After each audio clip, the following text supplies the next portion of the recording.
In recent years, it feels like YouTube has become the primary platform for experimental horror as a genre, with many great series in the last 10 years such as the Mandela Catalog, Petscop, Local 58, and the Monument Mythos. Due to the popularization of subgenres like found footage and later analog horror, basically anyone with editing software could make the next video essay baity YouTube juggernaut. However, this wasn't always the case, as the landscape of horror on YouTube looked considerably different nearly 20 years ago. We don't think about it now, but there were a lot of trailblazers that led to the normalization of YouTube as a horror platform. Binge Round, Marble Hornets, and the topic of today's video, Username666. The year is 2008, YouTube's about to turn 3, and its usage as a medium for horror content is yet to be explored. Enter Username666, the 7th video from Japanese artist, animator, streamer, and game developer Nana825763, or as he's more often known, Piropito. Username666 predates a lot of the archetypical early YouTube horror you may think of. This predates the YouTube release of I Feel Fantastic and even Marble Hornets, both of which coming out the following year. But what especially strikes me about Username666 is how effectively it uses the medium of horror as a setting for its own story. Username666 is almost framed as a tutorial video, showing Piropito looking up the username 666 on YouTube to find that the account named 666 had already been suspended. He continues refreshing the page, seeing the video is being watched right now section, cycle videos until all the thumbnails are gone, replaced with just text reading 666. He keeps refreshing until the videos turn red and distorted, eventually filling itself with eyes until the YouTube user 666 actually shows up, comically with 666 videos and 666 subscribers. He looks through 666's page, checking out 2 videos of theirs until a blank message pops up on his computer. He clicks on it and is sent to a new video as the page gets more distorted and full of eyes. He attempts to leave this video to return to 666's page, but can't, so he frantically tries to exit out of his browser, but the window doesn't close. Panicked, he goes to his bookmark to find a link to exit the page, but they all read 666. The video he's watching starts making a knocking sound, and it keeps getting louder as the woman in the thumbnail of 666 appears. He goes to the task manager and tries to shut down the browser, but it won't budge, so he makes an attempt to shut down his computer, but can't. The knocking gets closer and closer as the woman in the video grabs the frame of the video itself, as the entire screen cuts to TV color bars. I don't know if this comes as a surprise, but Username666 was high concept for its time. Piropito's excellent artistic vision, strong usage of sound in an era where most videos sound like shit, and the meta-framing device of using YouTube itself as a vehicle for horror was just leagues ahead of everyone else. And because of this, Username666 comes across as almost a self-starting urban legend, if even just for its first few years. The amount of people in the YouTube comments I saw that self-admitted to thinking that this was real just goes to show the level of craftsmanship on display. So, with great affection, can we agree Username666 is kind of goofy? Ironically, I think Username666 is leagues ahead of internet horror of the time, being mostly just screamers and low-effort shock humor, but to me, it hits this perfect intersection of nostalgia and silliness beneath the horror. I can imagine any video in a 2008 YouTube window on an Internet Explorer browser on Windows XP in 2025, and I would just be delighted. This is a place I've been before, and I feel safe. Smosh is there and life is fine.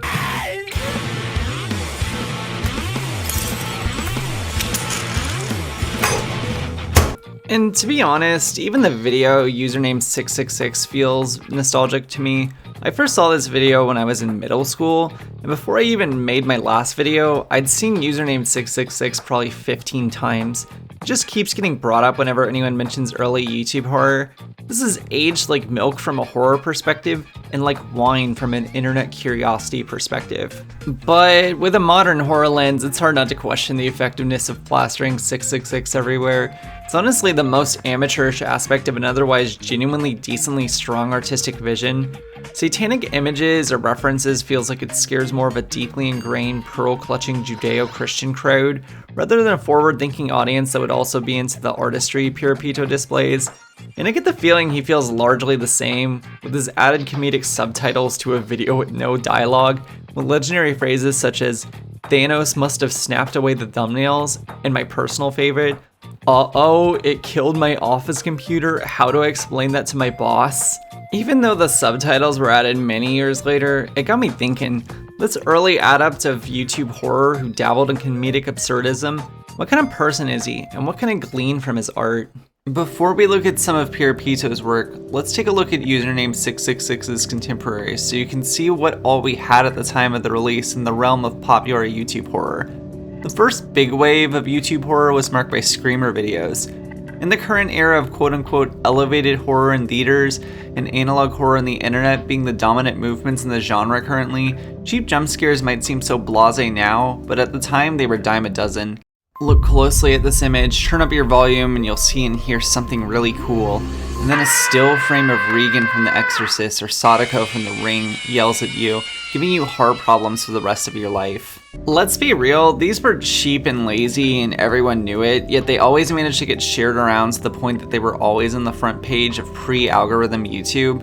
If you talk to someone who was into YouTube from 2005 to 2009, they have some relationship with these screamer videos and might even have one they hate the most. Out of genuine curiosity, if you remember one of these videos or hate one in particular, comment a description of it down below. I do read all my comments and I'm kind of interested in what people think about this era. But if you know any of these videos, you probably know the first major one, the Ghost Car Screamer, which just turned 20 years old as of May 2025. This ad shows a car rolling down some peaceful hills while copyright-free Lord of the Rings music plays. Hey, and if you look really closely at the car, there's a ghost driving in. And you got jump scared by a zombie with a screen saying, "You've never been so awake" in German. And worse, you got jump scared by a pre-adpocalypse ad for German coffee company Kaffee trying to sell you coffee in higher doses. Yeah, those bastards at Kaffee were making jump scares to sell their coffee. Even had a whole ad campaign dedicated to lulling you into a false sense of security before punching you in the gut. Not even discussing the irony of the first major horror video on YouTube being a fucking ad, it just sets the tone for what all of YouTube horror would be for the first 4 years of its platform's life. But you may be thinking, weren't there non-screamer horror videos in early YouTube? Yes, but a lot of them originate from somewhere other than YouTube. The Ghost Car Screamer was a commercial, David Firth's Salad Fingers was first posted on Newgrounds in 2004, and Obey the Walrus was posted on E-Bombs World in 2005. YouTube was a developing platform and not yet a home for original content at the time, but there is one key predecessor to Username666 that was original to YouTube, the Wyoming Incident. Television broadcast intrusions were a major early YouTube interest, just the way in the early 2020s anti-piracy protection in video games was. This was at a weird intersection where most households still consumed cable TV and just now had a way to share what used to exist as the broadcasting version of playground rumors. There are a few major broadcast intrusions that you may think of: the Captain Midnight HBO incident, the Max Headroom incident, and the Wyoming Incident. The Wyoming Incident was a broadcast intrusion from 1997 where an ABC broadcast got interrupted by terrifying messages and scary PS2 heads from an unknown intruder. We live in an era where people are more cautious about the information they consume, but the Wyoming Incident was in an era where people were more likely to accept a beautiful lie than an ugly truth. You really think someone would do that? Just go on the internet and tell lies? The Wyoming Incident was fake, the first piece of a multi-part ARG. This existed back when the phrase unreality had not yet been thrown around regularly to describe the surreal nature of making uncannily realistic videos. I even saw a lot of YouTubers at the time cover the Wyoming Incident as if it was as real as the other incidents I just mentioned. The Wyoming Incident came out in September of 2007, and since then the original upload was deleted, but luckily you can still see it thanks to a re-uploader. From a modern perspective, it might not seem like the Wyoming Incident is too impressive, but to me, it's one of the supporting pillars to all modern internet horror. Analog horror and YouTube-based ARGs especially would not exist in its current form without the Wyoming Incident. The Wyoming Incident proves to the world you don't need a camera or audio equipment or even actors to make a compellingly scary video. You just needed editing software and a vision. And this is not even mentioning the huge ARG surrounding the Wyoming Incident, told primarily through forum posts. Not trying to get too in the weeds while already in the weeds on ARG forum posts, So if you want to watch a detailed video describing the Wyoming incident, I'd check out Nightmind's detailed retrospective in the link below. In short though, the Wyoming incident works well as an internet horror mystery, but not really a solvable ARG. It reeks of early creepypasta writing, and its contemporaries have built upon it for years now. But the video portion of Wyoming Incident, a real YouTube horror phenomenon, sets the stage for Piropito, an artist who ultimately delivered on the idea of unreality within the yet-to-blossom analog horror genre. Piropito was a very early adopter of YouTube, his first video being an animated music video for the song Dove by Anti-Honey, and a video titled simply Doll, released on YouTube in September 2006, and then proceeded to make a few short-form stylish animations around that time as well. I often hear his early work compared to the witch fights in Madoka Magica, and you can see it in his usage of mixed mediums for his work. Even if you managed to follow his previous videos, Username666 kinda came out of nowhere. Before the words analog horror and alternate reality seeped its way into the public subconscious, Piropito was already making the type of outsider art that many would imitate but never come close to. And before I continue, I want to reveal my bias a little bit. I very transparently have a deep admiration for Piropito. He's a creator I deeply respect and yet know very little about. I struggled with this a little bit in my last video about SCP-87 The Staircase. Despite what I may have said about the author Zaid's other works, I respect the hell out of her, and I think her contribution to the horror genre is felt. And I feel the same way about Piropito, an artist I've genuinely followed and respected since I was a literal middle schooler. This adds a layer of difficulty to a series meant to critique popular modern internet horror when talking about a person who I not only like their work, but made one of my favorite videos on YouTube in general. If I give into rabid fangirlism over an artist who doesn't know who I am, please forgive me. This is still meant to be a serious critique of his work. Let's continue through his career as a YouTuber to talk about the semi-sequel to Username666, another YouTube from 2010. Another YouTube is formatted incredibly similarly to Username666. Piropito records his screen as he clicks on YouTube test functions and selects another YouTube, taking him to a hellish version similar to the original video. When he turns the feature off, everything goes back to normal. So he clicks on it again and goes to the video tab, seeing the video page distorted with all text illegible. YouTube begins opening pop-ups, videos, and later his webcam. The terrifying videos keep opening until Piropito seemingly breaks his computer, ending the video. There's a good chance you've never seen another YouTube, but it still might seem incredibly familiar to you, as it's not just a sequel, but one of many of what I describe as a form of self-remakes Piropito does. Another YouTube is a spiritual successor to Username666, the same way My House Walkthrough feels like a spiritual successor to his video Exploring Ruins, and Poco Poco Picoton feels like a spiritual successor to Machan no Ringo. Although it's less iconic, another YouTube does feel like a more polished version of Username666. Whereas Username666, you can see overlaid effects if you know where to look. That's just not the case with another YouTube. Another YouTube falls in line with a trend of directors remaking their own films. Just as Alfred Hitchcock remade The Man Who Knew Too Much 22 years later, and The Grudge director remade his own film for American audiences 2 years later, Piropito remade his own video 2 years later. Maybe it's a frustration with his original delivery on his vision, maybe it's wanting to expand on the ideas with the greater skill set, or maybe it's simply attempting to continue cashing in on the success of Username666. We won't know until he gives an answer, but I can see a respectable dedication to the craft and to his own artwork. That being said, another YouTube, while more masterful, lacks the punch of Username666. It's 2010, YouTube is 5 years old. Marble Hornets and Binge Round have been released. We are out of the quote-unquote screamer era of internet horror and have successfully entered the creepypasta and ARG era of internet horror. In the 2 years since Username666, people trust strangers on the internet a lot less, and for those reasons, another YouTube did not hit the same way Username666 did. I don't want to seem like I dislike another YouTube. I actually think it's a better, just less important video in Piropito's filmography, and clearly he likes it as he put it in his recommended videos. But I do want to give an example of a more successful spiritual successor created by Piropito with one of my favorite videos, My House Walkthrough. As a bit of context, a burgeoning YouTube video genre, the urban exploration genre, was really beginning to take off on YouTube at the same time that the found footage genre and the film industry was taking off internationally.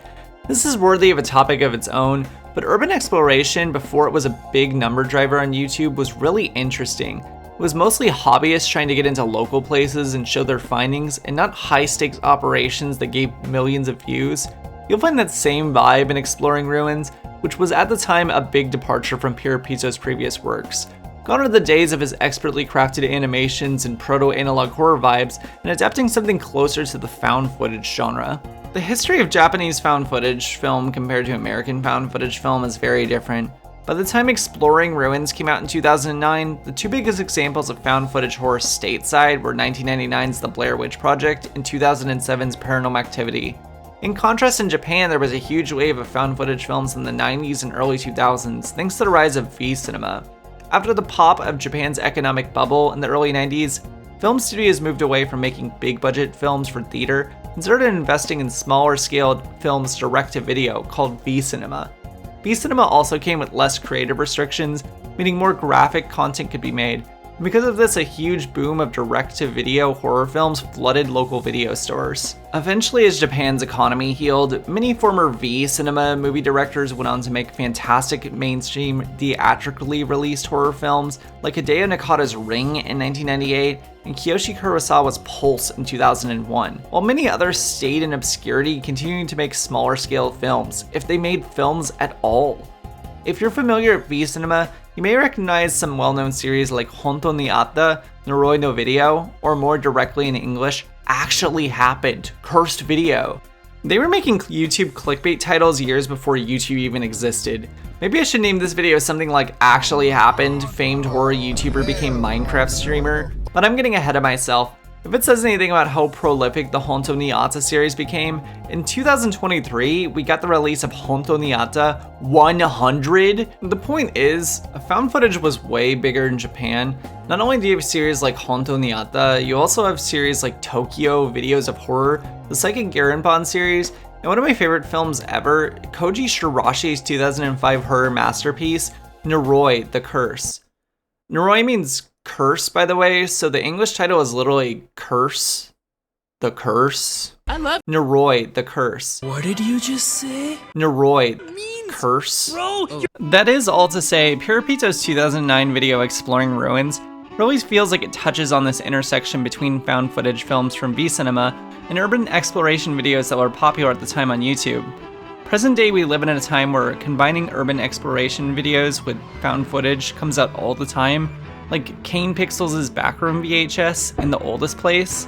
We may take for granted how innovative this was at the time, but Piropito really got the vibe of early urban exploration videos, down to doing things like taking things from the location you're not supposed to. Yeah, the ungenerous modern read on Exploring Ruins is that it's a short film about walking into an abandoned building, stealing something and leaving, a video that was ultimately superseded by its own creator. A much more generous take on Exploring Ruins is that it's a bold new concept by a creator never satisfied to stagnate, that also manifested in a short film about walking into a creepy place, stealing a doll and leaving. It's genuinely simple as it can be. Apparently, according to the creator, he even had a different cut originally. The current version on YouTube, quote unquote, took out a scene that was unnecessary and not scary. But Exploring Ruins led to something I find the apex of Piropito's entire career, a video I consider one of the best horror videos on YouTube, My House Walkthrough. Side note, if you've never seen My House Walkthrough, pause this video, go watch it. It's only 12 minutes and then come back because we need to talk about it. My House Walkthrough released 7 years after Exploring Ruins, and by contrast isn't necessarily an urban exploration style found footage film. It's more something I describe as the vlog version of a walking sim styled similar to PT, which Piropito later confirmed was an inspiration. My House Walkthrough describes itself as not a horror video, which becomes abundantly untrue when you see what is basically MTV Cribs from hell. In the video, we follow a nameless narrator who shows us his house late at night during a typhoon, a water-damaged hellscape with rotted ceilings and the distant hums of Buddhist sutras omnipresent. At first, it seems innocuous, our narrator showing us their damaged house, but it gets worse and worse, with the narrator entering a trance-like state, repeating phrases as hallways repeat. The walls peel off the ceiling when it rains. This is the longest hallway in the house. And worst of all, when I open up this Fusama sliding door, there's another hallway. This last phrase denotes a cut in the video. You can see as the narrator reaches for the door, the screen cleverly goes black, and you'll see the iteration of the next set of hallways, with the sutures getting louder and louder in the background. There's also a few cuts you'll be able to see where the narrator hard pans a direction and cuts. I want to mention this because the video looks seamless. If you didn't even notice it, it might even seem like there's no cuts. This would be impossible given the layout of the house. Speaking of which, the house's layout is important because the structure of this house cannot exist. As the video starts, we can see the protagonist leave the room across from the Hina doll room, walk down the longest hallway in the house, go through the sliding doors, which leads to the second half of the hallway, where the dress room and the doll room are, pass a picture of their great-grandparents, and turn left where you can see the bathroom in the longest hallway in the house again. Despite there being a turn, every room is connected to the longest hallway in the house. In every single opening of the Fusama sliding doors, the house gets more water damage, the photos get more faded, the sutures get louder, and you can hear persistent dragging noise. While they don't bring attention to it, this is coming from our protagonist, and the further you go, the further they drag something we cannot see. Every room has been rotting away, and almost all of them have been closed off by the protagonist's grandfather. And just to make the feeling of unease worse, everything in the house is said to be from World War II. At first, this doesn't set off any alarms, as the protagonist is living in their grandparents' house.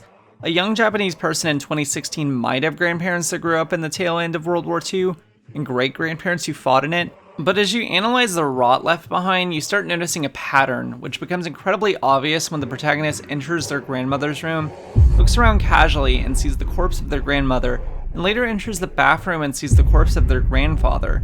This doesn't faze them as they continue walking down the hall and pass through the Fusama sliding doors to see the most hellish version of the longest hallway, and then just return to their room, seeing their rotted bed, saying sweet dreams. The true horror of My House walkthrough is just how casual it is.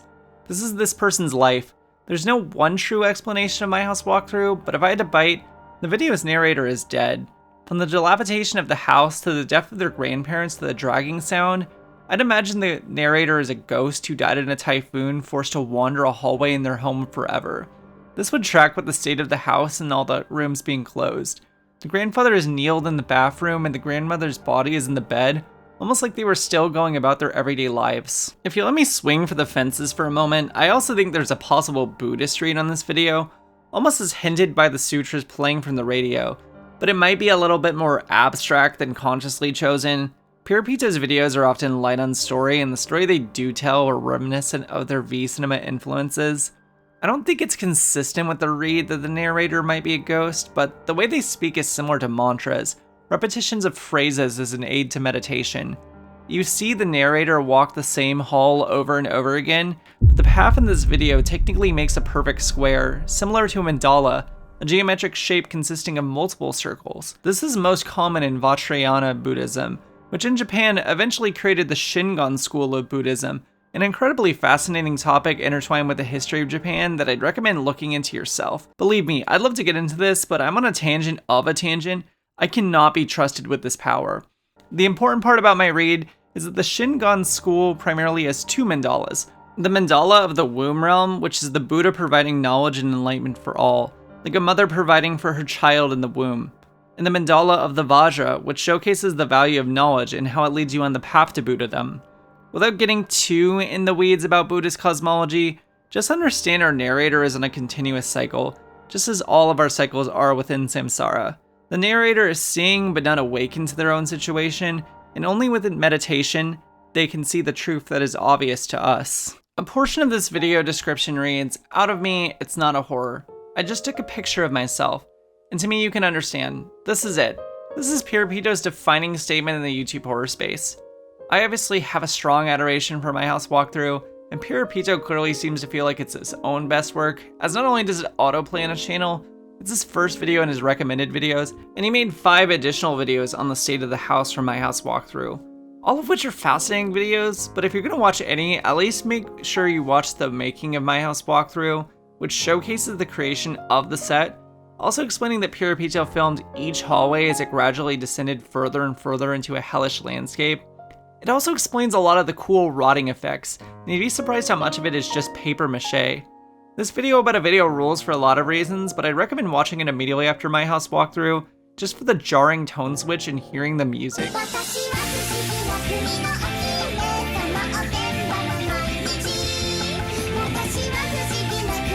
Skipping ahead, you can also see the much more recent reference material for My House Walkthrough, which showcases all the videos shot for the original video before any editing, giving you a fascinating look into a much less scary version of the house after it was all dolled up. But he also released Video Diary October 12th Typhoon in Japan in 2019, which showcases the house after being struck by Typhoon Hagibis, or as it's known in Japan, the Reiwa 1 East Japan Typhoon. The irony of the original video being, despite the house being older and a little dusty, it at the time was definitely not hit by a strong typhoon, and then the typhoon it ended up being struck by was so devastating, it's currently the most damage done by a typhoon in Japanese history. Not a lot of people knew this at the time, but the house in My House Walkthrough was his grandfather's actual house. As documented in the videos 2021-08-09 and 2021-08-21, we can see the remains of the house, which was sold and soon to be demolished. An eerie feeling permeates these videos, like the death rattles of one's artistic creation in a home that clearly has tons of memories in it. As revealed in 2021-08-09, he shows a different house, a rental house his family owned that a resident died within. According to Piropito, his corpse was badly damaged. Stigmatized property like this has difficulty gaining tenants, so his family sold the house to be demolished. According to his description, the second house was going to be the setting for a video similar to My House Walkthrough that never finished. Maybe he got busy with other things, but the remains of the remake of his remake lie bare, soon to be demolished. A lonely feeling, a house without a person in it. But the rain stopped, and when the sun set, eventually the house was sold and destroyed. According to Piropito, the home sold, and in its place are new homes. But what are these things Piropito got busy with? What had he been doing since My House Walkthrough? One aspect I've seen critiqued consistently about Piropito is how hard he split his own audience. Nowadays, as a YouTuber, the most common piece of advice you're told is to not split your audience. Whether or not you agree or disagree with that, if you even had the smallest aspirations of being a YouTuber, it's something you might either have heard or thought. In the time since Username666, Piropito has split his audience between his three interests: high-concept internet horror, Ant Diary videos, and Minecraft Let's Plays, in what I would describe as different phases of his career. From 2006 to 2016, Piropito predominantly made horror videos, but concurrently he made a series of a little under 30 vlogs about the state of his ant colony, all formed from the eggs of a queen, A-chan. These fascinating vlogs are intriguing and clearly a passion project for Piropito, but in retrospect, it's a little jarring to see 5 ant vlogs between exploring ruins in another YouTube. But I'm literally not one to talk. I release video essays on what used to be a Pokemon Unite channel. Honestly, they would so release a fucking Pokemon named Ghastly. There is one. It evolves into Haunter, which evolves into Gengar. No. His name is literally Ghastly. I don't know what to tell you. No. Piropito definitely has an audience for A-chan ant videos, but as I consumed his channel, you can definitely tell the frustration leading into the next phase of his career, Minecraft Let's Plays. If you're wondering why one of the most impactful horror creators on YouTube created 133 Minecraft Let's Plays, you really need to look inside your heart. As of April 2025, 350 million copies of Minecraft have been sold. It has and always will be the best-selling video game of all time. And as a YouTuber, making a Minecraft video is like paying your taxes. I would know, I've made 2. Time after time, people keep going into the comments for ant videos and Minecraft videos, asking them to please go back to making horror content, but to me, they sorta miss the point. The first Minecraft Let's Play came out in 2017 and has continued all the way until 2024, all of which are his explorations and discoveries in Minecraft without any outside assistance, including not even reading the comments of his own videos. Piropito definitely looks at his video comments, even replies to a few, but has this sworn duty with Minecraft to never look into anything about it and ignore everything anyone says about it. The Minecraft series is actually kind of refreshing. Have you ever played a game and thought, wow, I wish I could play that again without knowing anything about it? I've thought about that with a few games, notably 13 Sentinels, Aegis Rim, and The Legend of Zelda Majora's Mask. These are experiences I'll never get fresh again, but even in 2017, it was incredibly refreshing to see a person experience Minecraft for the first time. But was Minecraft and ant videos what kept him from making horror videos? Not quite. A little bit after the Typhoon vlog, Piropito began revealing his work on an Unreal Engine 4 horror game based on FromSoft's 1998 action RPG Shadow Tower. Shadow Tower isn't super well known in the West, but it was a horror-themed action RPG, just a few years after the much more popular Kingsfield series. Shadow Tower bombed review-wise and sales-wise, enough that its sequel Shadow Tower Abyss was Japan only.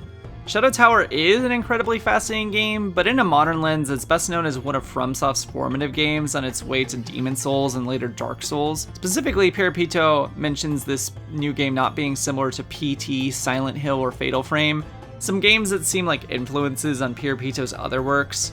He even mentions progress on a new horror video in the first I'm Making a Game video, but one didn't release until about 2 years later with 2 shorter animated videos and a re-release of Embryo. According to his last video on the topic, the game seems to be called Metaphysical Region, and as of this video's writing, it's still in production. Most fans may have grown frustrated with his output at time. My take on Piropito is that he's an intriguing artist that's tried a lot of different approaches with his art, with animation, live action, and now video games. Hopefully soon enough, Metaphysical Region will come out and be an awe-inspiring horror RPG. But until then, we'll wait for his next move. Piropito has been a fascinating artist to research. I've grown fond of his individualistic approach to not only art, but YouTube itself. For newcomers to my own channel, it might seem like I'm new to the scene, but no, I've been editing YouTube videos for 3 years now. I've seen the impact of working really hard on something that just doesn't land with your audience. YouTube paradoxically is treated very seriously, and at the same time with little weight. Hell, when Username666 came out, the YouTube Partner Program had just begun. There wasn't even any perceived monetary gain from the success of any video he made before that. This was artistic expression for the sake of artistic expression. Piropito's output on the internet shows his true self. We can see his interests and hobbies and get a very non-parasocial glimpse into a creator who's been a staple of the scene for what will soon to be 2 decades. And part of the reason why I even wanted to make a video on this was to document a brief history of his career leading up to Metaphysical Region, which really seems to be a culmination of his artistic work. But I really hope if you're seeing this, it inspires you to make your own strange art and express yourself in a way that only you can. If so, I want to see it. A lonely feeling will pass soon. One day, the rain will lift for you. And when the clouds part, you will remain to tell your own story. But I hope this walk down internet history was insightful to everyone. Please go out and support Piropito, his channel, and his game. Whenever Metaphysical Region actually comes out, I'd love to review it on this channel. If you're new to his channel, I'd recommend watching his recommended videos first, as they're the videos I'd recommend too. But honestly, give some of his Ant videos or Minecraft videos a try too. They're some of the most unique main channel content I've seen on YouTube. But on that note, I've been milk_ohk, and I will see you all again soon.